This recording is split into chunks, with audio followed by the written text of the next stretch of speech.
भूमिकन्या रे।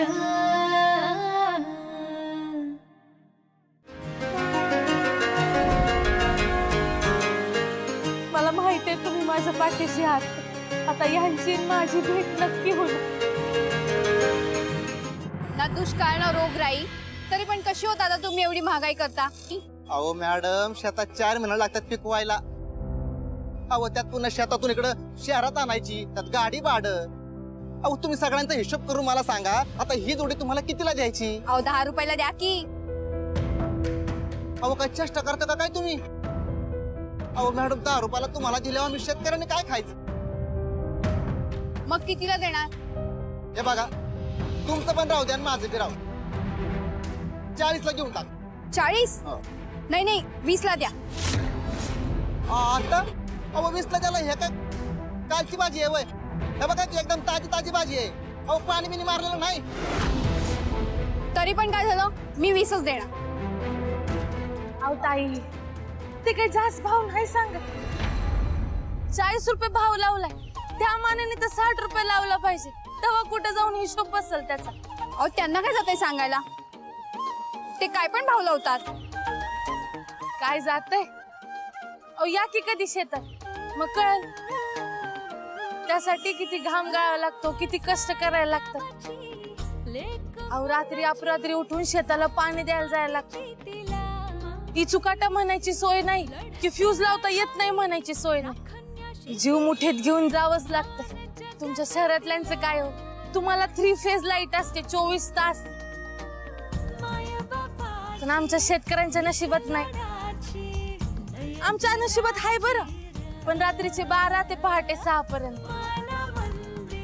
तर एवढे कष्ट घेऊन सुद्धा त्याच्या मालाला चांगला भावच मिळत नसेल, तर कुठे जायचं त्यांना? ए बाई, तुझं शेतकरी पुराण बस झालं. तू देतोयस का नाही 20 रुपयाला मला गड्डी?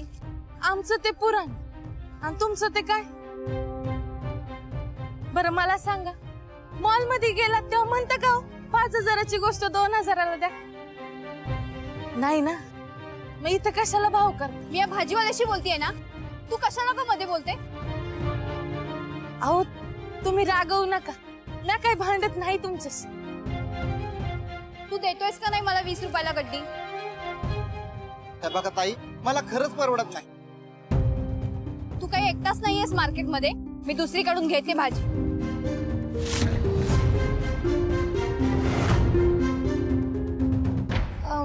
द्या मला एक. कितीला दिली? आता तुम्हाला 20 ला किती जोड्या पाहिजेत? एक जोडी कितीला आहे? 40 ला. मग 40 ला द्या.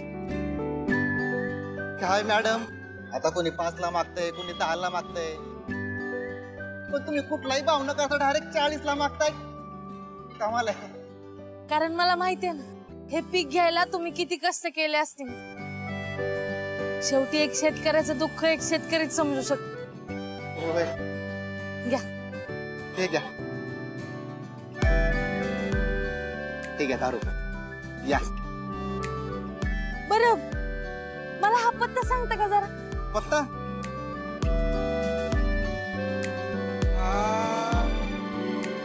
हा, एक काम करा, इथून हा बघा इकडे सरळ गेलात ना, पुढं जा सरळ. तिथे 4 बिल्डिंग सोडल्या ना मॅडम, पुढे ती बिल्डिंग तुमची. इकडं का? तिथंच आहे. चला या साहेब.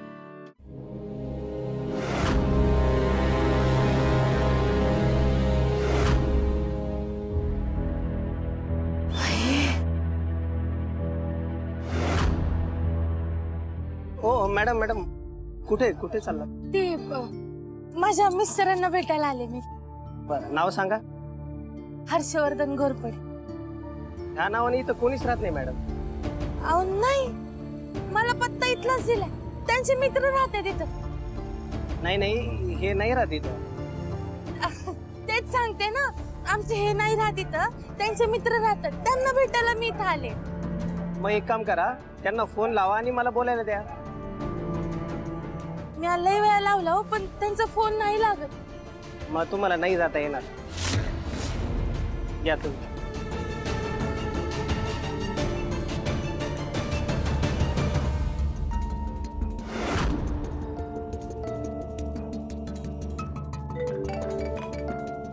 हा लक्ष्मी बोल, भेटला हर्षवर्धन? नाही ना आई, तर तो वॉचमन म्हणतो की ते नाही राहत इथं म्हणून.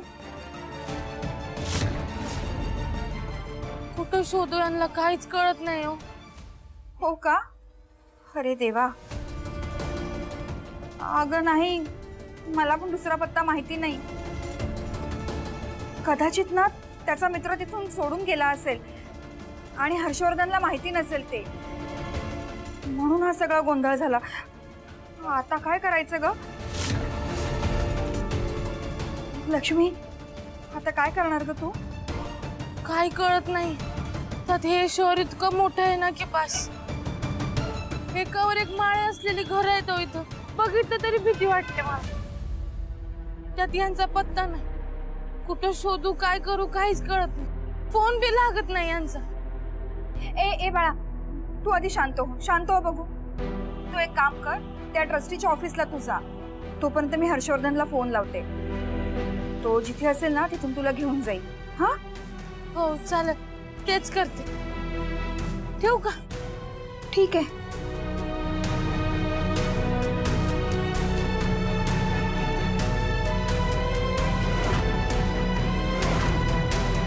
काय चिंतेचं कारण आहे का? लक्ष्मी मुंबईला पोहोचली, मग पण मी जो तिला पत्ता दिला होता ना तिथे हर्षवर्धन आता राहत नाही. अरे देवा, आता कुठे शोधायचं माझ्या नातवाला? देवा तुला बाबा काय नाही. माझा नातू सुखरूप माझ्या घरी परत येऊ दे रे बाबा, परत येऊ दे.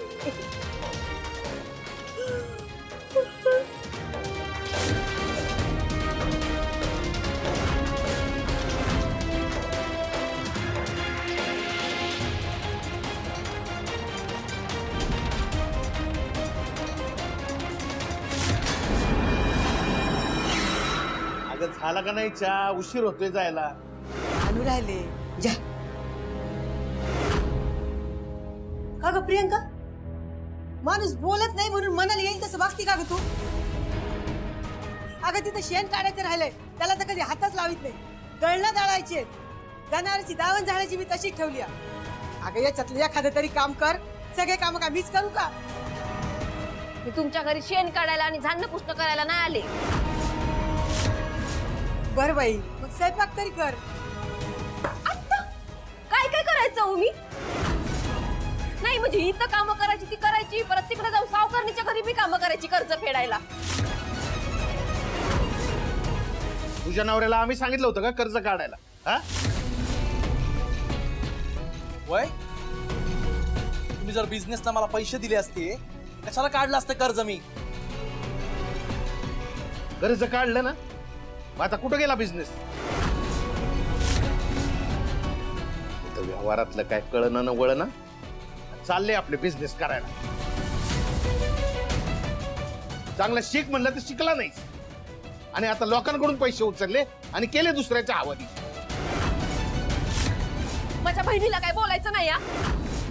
मग दे म्हणा तुझ्या बहिणीला पैसे.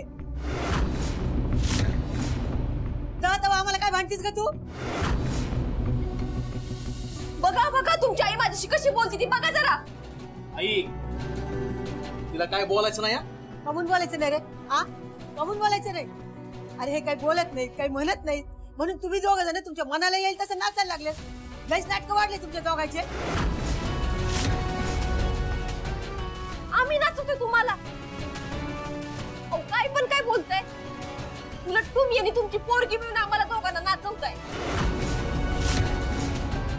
प्रियंका, माझ्या पोरीला मध्ये आणायची गरज नाही, सांगून ठेवते. का नाही आणायचं बरं? तुमच्याच पोरीमुळे आमच्या संसाराची वाट लागली. सारखी आपली मती लुडूबुडू करत असते. ए, माझी पोरगी काय लुडबुड करते का तुमच्या मध्ये? मामांजी तसं काय तुम्हाला माहितीच नाही ना? काय नाही, मला तर आता काय बोलायचंच नाही. तुम्ही आत्ताच्या आत्ता आम्हाला आमची वाटणी देऊन टाका.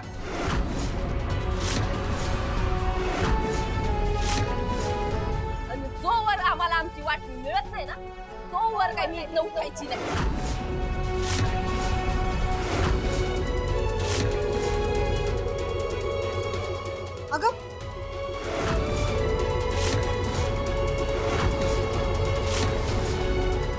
एकदा सांगितलं ना, घराची वाटणी होणार नाही. अशी कशी वाटणी मिळणार नाही? वाटणी तर तुम्हाला द्यावीच लागत. ओ तुम्ही काय कुठल्यासारखे उभे आहात? बसा तिथं. बस सांगून ठेवते तुम्हाला, ह्या घराच्या वाटण्या हिस्सा काही होणार नाही. आजा पंजापासून आलेली शेती आणि घर आहे, त्याची वाटणी होणार नाही होय. तुम्ही किती बी नाही म्हणला ना तरी तुम्हाला वाटणी द्यावीच लागन. जवळ मी जिद्द आहे तवर या घराची वाटणी होणार नाही. जमिनी का नाही ऐकणार. तुम्ही मला आणि माझ्या बायकोला सुखानं जगू देणार आहे का नाही? अरे तुझं सुख कशात आहे हे तुला कळलं असतं ना तर ही येळ चाली नसती. शेत इकून कुठं पोट भरत असतं होय. लई शेती करता ना, मग जा आणि शेतातच राहा. कवटाळून बसा शेतीला. जा राहा तिकडेच, म्हणजे माझ्या बायकोला आणि मला घरी एकटं राहण्याचं सुख तरी मिळेल. ठीक आहे, शेत बी तुम्हालाच असू दे आणि घर बी तुम्हालाच. मी माझ्या बायकोला आणि लेकराला घेऊन रस्त्यावर संसार मांडतो.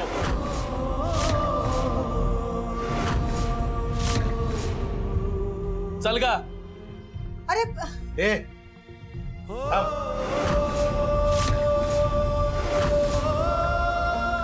आम्ही जातो शेतात राहायला.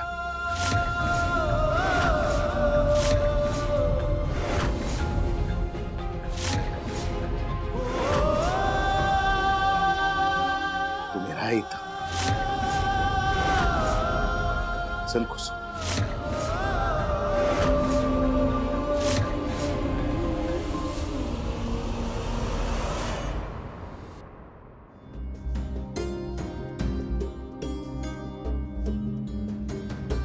ट्रस्टींशी भेट होते का नाही काय माहित.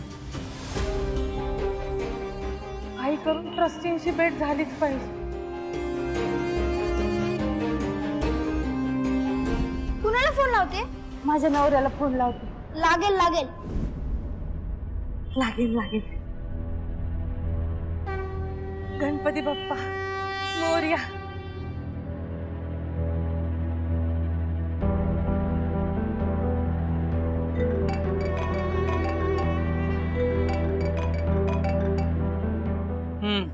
हॅलो. हॅलो. अहो मी कधीपासून फोन लावते तुम्हाला. कशाला?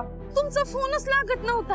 मी कामात बिझी होतो आणि इथे नेटवर्कचा इश्यू आहे, तर मला बाहेर येता आलं नाही. मी भेटायला आले तुम्हाला. मी कामात आहे त्यामुळे भेटू शकत नाही. अहो मी गावावरून मुंबईला तुम्हाला भेटायला आले. हो माहितीये मला तू कशासाठी आलीस.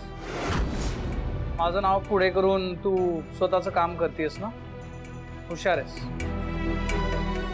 म्हणजे तुला तुझ्या कॉलेजच्या ट्रस्टींना भेटायचं नाहीये का?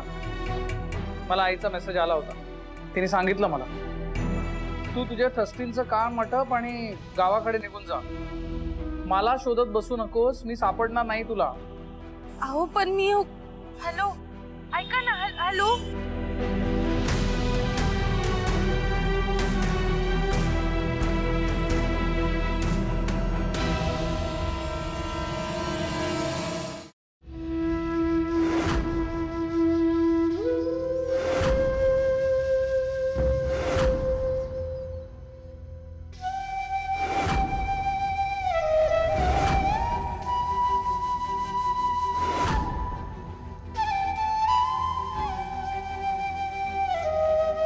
आपलं पोरग आपल्याशी असं वागल असं वाटलं नव्हतं मला.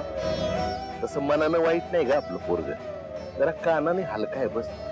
आणि यापुढे त्याला त्याच्या बायकोवर तर राहायचंय.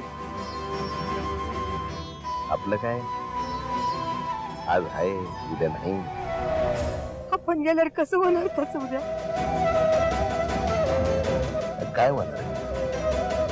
आपण जवळ आहोत तोवर शेत राखून ठेव. आपल्या माघारी जे काय करायचं ते करू. आजवर काय केलं नाही त्याच्यासाठी आपण. इतकं शिकवलं पण धड शिकला नाही. दुकान टाकून दिलं. कुठे बी नीट लक्ष नाही, नुसतं पैसा पैसा करीत फिरतोय. वरी जाताना काय बरोबर घेऊन जाणारी कोणाच ठाऊक. आणि सारखं आपलं तुम्ही काय केलं माझ्यासाठी, तुम्ही काय केलं माझ्यासाठी, त्या बायको समोर आपली इज्जत काढतो. माय बापाने लेकरासाठी काय केलं हे काय वाईट टिपून ठेवतो होय आपण. तेच तर चुकतं आपलं. आपण आपल्या पोरांवर लई इच्छा लागतो आणि त्या मग पूर्ण नाही झाल्या किंवा आपल्या जीवाला त्रास होतो. म्हणून कुणाकडून कसली अपेक्षा ठेवायची नाही. आपल्याला जेवढं जमतंय, जसं जमतंय तसं काम करायचं, लढायचं, पोट भरायचं. बाकी विठ्ठल आहेत की आपल्या पाठीशी. वाईट वाटतो. वाईट कशाचं वाटून घेतेस तू? अगं शेतकऱ्याची बायको आहेस. आजवर जेवढी संकट आली त्या समजा संकटांमध्ये मला साथ दिलीस की नाही, तशीच साथ द्यायची. आणखी काही वेगळं करायचं. आणि शेत काय आपल्या इथे नव्हे होय. उलट शेतात राहायचं या आईच्या कुशीत राहिल्यावानी वाटतं. लक्ष्मीला काय सांगायचं आपण, तिला काय वाटेल आपली अवस्था पाहून. माझी लक्ष्मी असते ना, आपल्याला घराबाहेरच पडावं लागलं नसतं. हक्कांसाठी लढणारी आहे माझी लक्ष्मी. तर तिला काय सांगू नका, तिला काय बी सांगायचं नाही. आधीच वनवास चालू आहे तिचा, आणखी त्यात आपली भर नको.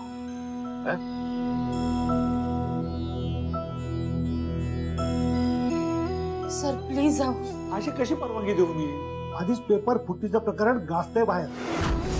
तुला जर मी परवानगी दिली ना तर दबलेलं प्रकरण पुन्हा वर येईल. नाही, तुला मी परवानगी देणार नाही. अहो पण माझी काही चूकच नव्हती. प्रिन्सिपलने सगळं सांगितलंय मला. सर अहो गावावरून इथपर्यंत एवढ्या लांब फक्त एकच गोष्ट सांगायला आले की माझी काहीच चूक नाही. माझ्यावर खोटा आळ घेतला गेला म्हणून. अहो मी का फोडेन पेपर? माझं कोणी ऐकूनच घेईना झालंय. आता जर तू पुन्हा जास्त वाद घालत बसशील ना तर तुला मी कायमचा रस्टिकेट करेन. या वर्षी तर नाही, पुढच्या वर्षी सुद्धा परीक्षेला बसता येणार नाही. सर माफ करा पण तुम्ही एकच बाजू ऐकून बोलताय. निदान तुम्ही तरी माझी बाजू ऐकून घ्या. तुम्ही ना त्या मुलाला आणि मला दोघांना समोर समोर उभं करा, म्हणजे तुम्हाला खरं कोण आणि खोटं कोण कळेल. म्हणजे आम्हाला दुसरी काही कामं नाहीत. हा फक्त एवढं चुप निघायचं. Out sir. Out. Get out. ही कोणती पद्धत झाली स्टुडंटशी बोलायची?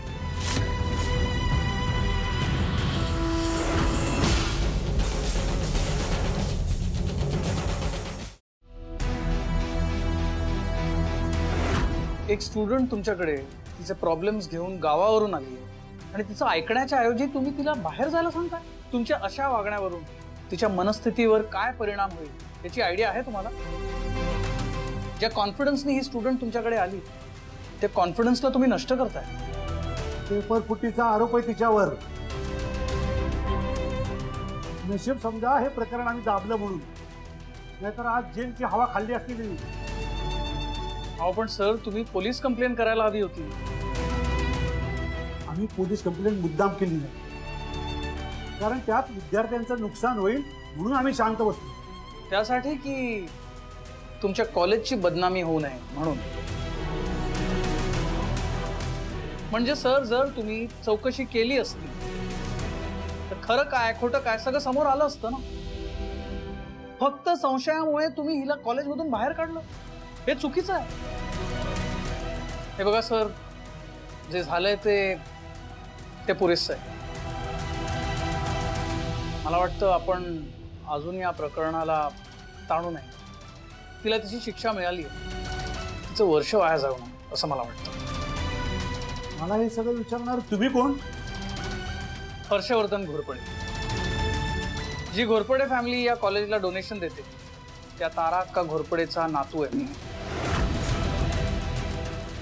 Sorry sir. सर बसा ना, बसा. मी कॉफी मागवतो सर. नाही नाही, इट्स ओके. माझ्याकडे तेवढा वेळ नाही. तुम्ही हिला परीक्षेत बसायला परवानगी द्यावी असं मला वाटतं.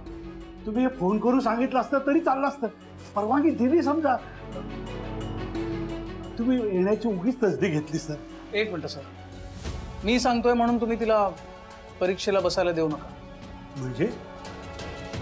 म्हणजे शिक्षण घेण्याचा हिचा हक्क आहे आणि तो हक्क कोणीच हिरावून घ्यायला नको. परवानगी दिली समजा. मॅडम तुम्ही असं करा, बाहेर बसा.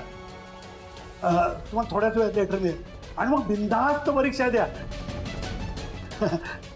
साहेब बसा ना, आपण कॉफी घेऊ सर. बसा. नाही नको, मी सांगितलं ना माझ्याकडे तेवढा वेळ नाही. मी इतक्याच कामासाठी आलो.